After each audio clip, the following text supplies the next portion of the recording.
E depois de tanto tempo, finalmente chegou o dia que a grande maioria de nós estávamos esperando.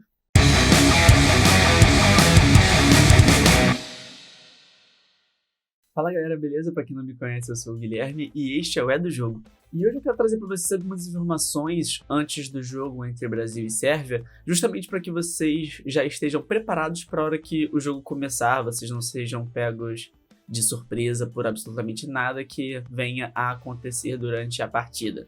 Eu separei algumas informações tanto sobre a seleção brasileira quanto sobre a Sérvia, para justamente poder fazer com que vocês entendam exatamente como que joga a seleção brasileira talvez, como que talvez jogue a Sérvia.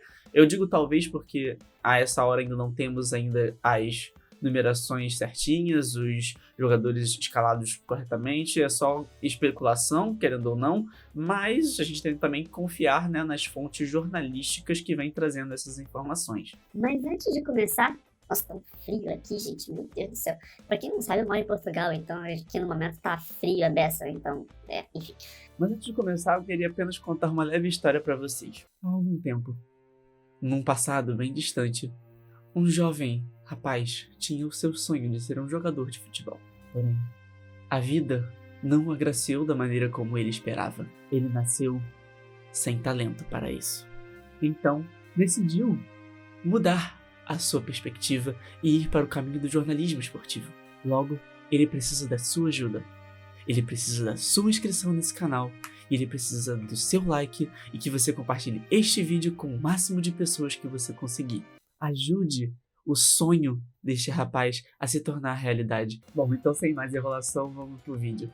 A possível escalação do Brasil, que a grande maioria dos jornalistas e dos grandes conceituados jornais tem divulgado, vai com Alisson no gol, Danilo, Thiago Silva, Marquinhos e Alexandro formando a linha defensiva, Casemiro à frente da zaga, jogando de primeiro volante, com Paquetá próximo a ele e Neymar centralizado, Rafinha e Vinícius Júnior abertos pelos lados mais avançados e Richarlison fazendo a função de centroavante. É uma escalação bem ofensiva, com justamente essa característica de buscar, né, a bola, buscar chegar mais vezes ao gol adversário.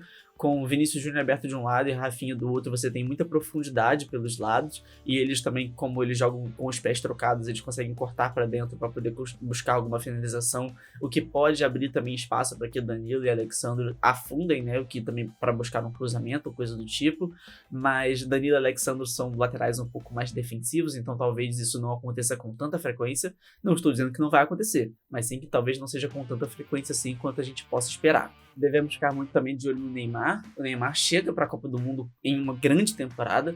Em 19 jogos até agora, ele marcou 13 gols e deu 11 assistências, participando de 24 gols nesse período de 19 jogos. São realmente números bem expressivos. E ele chega com muita vontade, ele tem postado nas redes sociais, né, o quanto ele quer ser campeão mundial dessa vez. Acho que todos eles querem ser campeões mundiais, né? Mas enfim. E um outro jogador que também chega em grande fase na Copa do Mundo é o Vinícius Júnior. Ele vem jogando muito bem pelo Real Madrid. Na temporada passada, eu acredito que ele tenha sido o melhor brasileiro em atividade na Europa. Foi campeão da Champions, fez o gol na final da Champions e esse ano também vem jogando muito bem. Na temporada atual, em 20 jogos, ele marcou 10 gols, que para um atacante que joga pelos lados do campo, né, não é um centroavante, é uma média realmente muito boa.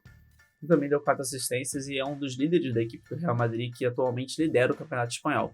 Outro também para poder ficarmos de olho, obviamente, sempre é o Casemiro. O Casemiro sempre vem fazendo uma função defensiva muito forte, mas ele também tem uma habilidade de passe muito boa e ele chega bem ao ataque, ele tem uma boa finalização de fora da área e é um jogador, assim, excepcional. Então é um jogador que também vale a pena ficar de olho no jogo dele. É muito difícil você ver ele cometendo falhas, cometendo erros. Então é muito interessante também a gente ficar de olho no Casemiro. E o Rafinha também pelo lado direito. Ai, deixa eu pegar minha água aqui, gente, meu Deus. Hidratem-se. O Rafinha também pelo lado direito, que vem jogando muito bem pelo Barcelona também. Já fez alguns gols importantes. Foi eliminado da Champions League, né? Porque o Barcelona também tá numa draga ferrada. Mas enfim. A linha defensiva com Marquinhos, Thiago Silva, Danilo e Alexandro também vem jogando muito bem. O Danilo e o Alexandro têm características mais defensivas, não são laterais que apoiam tanto, o que dá um pouco mais de liberdade justamente pro Rafinha e pro Vinícius Júnior atacarem bastante, né? Bate no microfone, espero que não tenha saído no áudio. e que dá justamente essa liberdade para que o Rafinha e o Vinícius Júnior consigam atacar pelos lados e tudo mais. Pode ser justamente isso que dê essa liberdade também para o próprio Neymar jogar um pouco mais avançado, talvez não precisar voltar tanto para poder marcar, para que ele consiga ficar um pouco mais à vontade no campo. Do outro lado, do lado da Sérvia, é muito importante o Brasil ficar de olho em 4 jogadores. Primeiro é o Vlahovic, centroavante da Juventus, jogador jovem, tem apenas 22 anos, e nessa temporada vem fazendo também números muito bons. Ele conta com 7 gols em 15 jogos nessa temporada, sendo 6 deles no campeonato italiano. E, bom, a Juventus foi muito mal na Champions League, né? Foi eliminado na primeira fase, então não é nenhuma surpresa que nos jogos da Champions ele não tenha ido tão bem, na verdade. Mas no campeonato italiano ele tem sido realmente muito fundamental para a campanha que a Juventus vem fazendo, uma campanha de recuperação. A Juventus não começou bem nessa temporada, mas aos poucos vem tendo uma sequência de invencibilidade de 6 jogos. Mitrovic também é outro jogador para se ficar de olho na Premier League, que é o principal campeonato de futebol do mundo atualmente. Nacional, quero dizer. Ele conta com 9 gols em 12 jogos pelo Fulham. Tudo bem, ele não joga numa grande equipe e a equipe joga muito para ele, mas ainda assim ele consegue números muito fortes num campeonato forte como é a Premier League. Então, obviamente, não é alguém para poder a gente deixar de lado nessas horas. Outro jogador também para se ficar de olho é o Dusan Tadic. Ele joga no Ajax da Holanda e ele vem fazendo uma temporada muito boa no Ajax. Em 19 jogos, ele já chegou a 10 assistências, que é realmente um número bem alto. Isso tanto pelo campeonato holandês quanto pela Champions League. Então, realmente tem sido um jogador muito fundamental para o Ajax e, obviamente, vai ser provavelmente o controlador do meio-campo da equipe da Sérvia. E é um jogador que, com o Casemiro ali por perto, talvez não consiga desempenhar tanto assim. Mas se algum jogador, por exemplo, não estiver muito próximo a ele, é um jogador que pode justamente encontrar um dos centroavantes para poder dificultar um pouco a vida da seleção brasileira. E por último, outro jogador para se ficar de olho também é o Kostic, também jogador da Juventus. Vários jogadores da Juventus nessa partida. Alexandre, Danilo, o Vlahovic, o Kostic. Nossa, o Juventus tá, embora não esteja mal, está com muitos jogadores na Copa do Mundo. Acho que isso impressiona até. O Kostic vem fazendo também uma grande temporada, ele tem sido um dos principais jogadores da Juventus, na verdade. Ele joga pela ala esquerda, ou seja, um pouco à frente do Alexandro até, e vem fazendo realmente uma temporada bem boa, já tem 5 assistências na temporada.